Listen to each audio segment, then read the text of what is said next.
That has definitely been a case of buy cheap and buy twice, because those cameras are now just sitting gathering dust.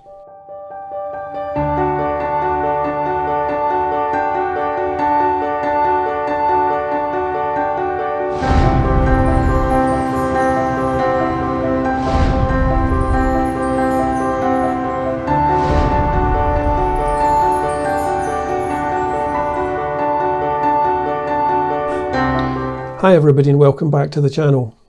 Thanks to a combination of family commitments and rubbish weather, I haven't been able to fly for almost 2 weeks now.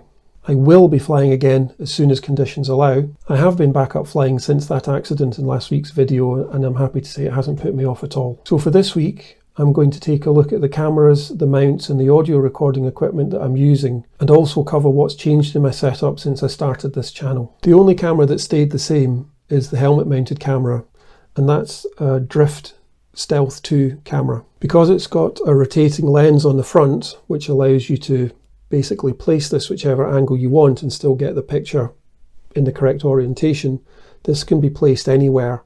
I did try it on the top of the helmet, but unfortunately where the compass is, it was just obscuring almost everything. So it's now mounted on the side as far forward as I can get it.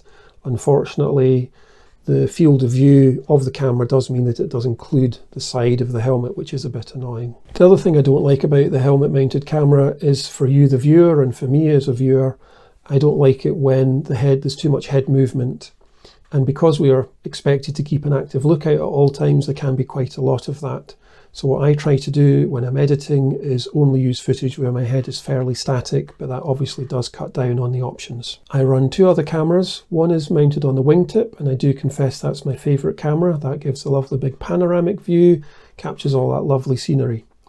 The other one sits on the control bar, and it looks back towards my ugly mug and my passenger if anybody's there. So let's talk about how to mount the cameras. If you're bolting anything permanently to the aircraft, it's going to require a minor modification which will have to be proposed to and agreed by the BMAA. A temporary mount doesn't require that. Now, I apologise if I'm stating the obvious, but a temporary mount must be secure. If that mount came loose in flight and went back through the prop, well. So for the wing camera, that was initially mounted on what's called the washout rod. The problem with that is that the washout rod can and is designed to rotate in its mount, and that can really mess up the camera framing, and it frequently did. The solution I now have in place is a bespoke bracket which is bolted onto the wingtip, and that did require a minor modification through the BMAA. It's basically the same system as all the instructors at East of Scotland Microlights have already fitted to their aircraft, and the modification was based on a carbon copy of what they've done. I have to say I'm absolutely delighted with that mount. It's consistent, it's stable, and it gives that amazing wide perspective, so I absolutely love it. So the other camera is mounted on the control bar looking back towards me. That was initially done with this little gizmo which goes on the control bar, mounts the camera forward looking back. Unfortunately, that was interfering with the wing. Basically what happens is when you've got the aircraft parked, you have to put the upwind wing down, prevent it being picked up by the wind. Because the control bar is forward to make it so you can strap it to the down pipe, basically what then happens is that mount was interfering with the screen. So for safety reasons that had to go. So what I have now is this system from FlyBubble. It mounts on really easily, and it's also really easy to take off. So it's simply a question of popping it on when I need it at the start of the flight, and I can pop it off when I'm parking the aircraft. Nice and simple, ultra secure, fantastic system. So for the cameras themselves, I initially started out with the eBay Best, the 40 quid, the HD 4K cameras. Now, I have to be honest, it's just my opinion, I don't believe these cameras are even worth the 40 quid. Number one issue is the resolution is nowhere near the stated quality. I'm no video geek, but I think just looking at the footage that they created versus the newer cameras, the difference is clear. The next issue is the image stabilization, which on the cheaper cameras just isn't worth having. Without decent image stabilization, unfortunately, the conditions that we're shooting in does result in some quite jerky images, and my personal view is that that's not really pleasant to watch. Next, the battery life of the cheaper cameras, unfortunately, is absolutely awful. So alongside that camera, we now need to carry a power bank, connect that to it, and we have to find a way to mount the power bank, which I did, but it was all for naught, really, because the camera quality simply wasn't up to it. My final issue with those cheaper cameras was the field of view.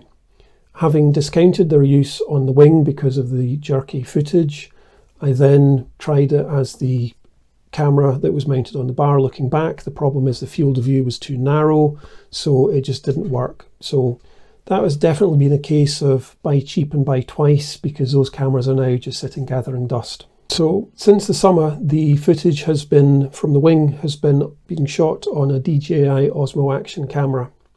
And then since a couple of months ago, the footage from the bar looking back has also been from another DJI Osmo Action. So regular viewers of the channel hopefully will have noticed that these have produced significantly better quality images, much smoother with much better image stabilization, hopefully resulting in much more watchable footage. When I bought that second camera, I bought it with the additional charging pack. So that now gives me 2 additional batteries, which means that if I'm flying on a slightly longer trip and landing away somewhere, I've got the option at that point to swap out the batteries in both the cameras and then fly that return leg with fresh batteries. On the battery life is actually remarkably good, considering these cameras are exposed to the full slipstream, especially the one on the wing. That's in a 75 mile an hour slipstream with all the chilling effect of that. But it still lasts usually at least an hour, and that's plenty for the training flights I was doing, and it's plenty for all the local flights I'm doing. Add in the second batteries on the longer trips and it's fantastic. The other thing that these cameras do is allow you to attach an external microphone. The ability to do that, especially on windy days, is an absolute game changer. That adapter also allows me to connect a power source to the camera at the same time. So that means coming back from a flight and you've got an exhausted camera battery, I can pop the adapter on, plug in the microphone, plug in a power bank, and off I go. Sorted. Final point on the DJI Osmo Action is that I think they're absolutely fantastic. They are getting harder to find just now. I believe there is a new version due to be released soon, so we'll see what happens there. So finally, let's talk about the audio recording. I cannot take any credit for this system. I heard about it on the Rory On Air channel, and I will link the video to that in the description below. So as per Rory's solution, I've got a Y splitter. One that plugs into the radio output on the aircraft. One of these goes to the flight helmet as normal, and the other one goes to the MP3 recorder. The signal going to the MP3 recorder goes through this 40 decibel stereo attenuator. And what that does is it takes that very powerful radio signal and just dumbs it down enough so that it can be recorded without all the audio distortion of that powerful signal. So that then goes to this little, in my case, it's a little Sony Mp3 recorder. What I really like about this is it's got the facility to hold, so I can basically lock the keys. So I can start recording and then lock the keys, shove it in my pocket, and it's not going to accidentally stop it or anything. And this just takes little treble A batteries. I've only had to replace them once because it's in my pocket. It's kept nice and warm, so I don't really have any issue with the battery life. It's a simple but very effective solution. Now, because the audio is being recorded on a separate track, what you then end up with is, in my case, 3 video tracks plus that 4th audio track. And the challenge then is to make sure that those tracks are all properly synchronized. Otherwise, if we're honest, it's just going to look like a really badly dubbed spaghetti western. Despite the additional hassle that having the audio track creates, I believe it's an absolute game changer. Flying videos, especially Microlight, is a niche interest area already. But I think having voice adds that extra dimension, makes it much more engaging, so it's worth it. If we're honest, there's only so much flying to music videos that we're going to watch. Plus, the very fact that it's set to music means that you're automatically going to find people who hate that music. That's just life. My final piece of advice is how to run the cameras on a flight. The DJI does allow you to connect wirelessly to control it from your phone. I don't do any of that. Our priority as pilot in command is aviate, navigate, communicate, not to film. Mucking about with cameras in the middle of a flight is a potential distraction that I simply don't need. So what I do is the cameras are in place, I set them running, set them recording before I'm even in the plane, and simply leave them recording for the whole flight. And I don't stop them until I've got out of the plane at the end of the flight. That way I can just forget about them, I can concentrate on the flight and just enjoy the flying. So I hope you found that useful. Please let me know either way in the comments below. As always, I really appreciate your time. If you can drop a like, subscribe, that is a huge help to me and I really appreciate it. I have a week's holiday coming up, so I'm sorry to say there is no video planned for next week. I do have lots of flying planned, plus with winter coming up, I'm looking forward to some stunning smooth flying conditions. Thank you so much for watching and I hope to see you on the next video.